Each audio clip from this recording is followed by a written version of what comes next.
चश्मा लगेले बानी दूरबीन जैसे कभी नाच रे पतर की नागिन जैसे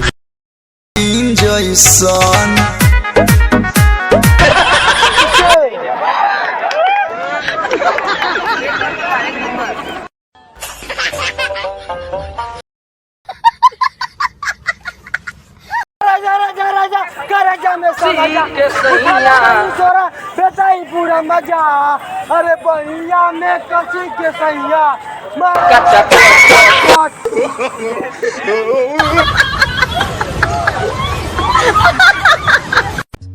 अरे रुको जरा सबर करो। अरे साल भर से बाहर से आइल बाटे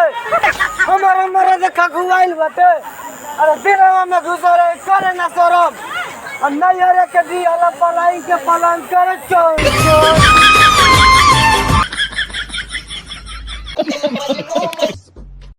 कुतिया में तेरा दूध पी जाऊंगा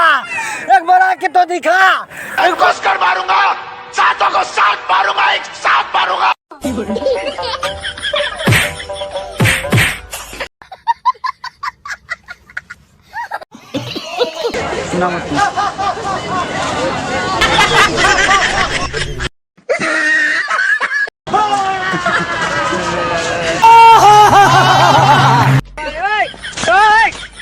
मैं तो जाऊंगी जमानत रुके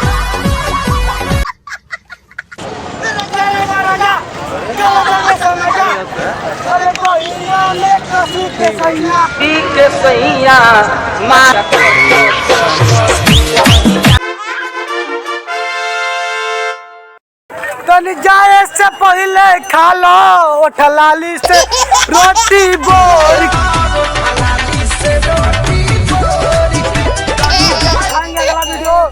कल जाए से पहले खा लो ओठलाली से रोटी बोर के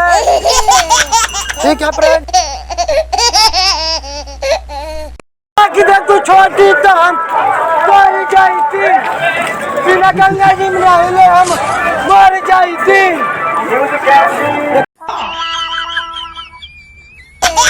ठीक है फ्रेंड।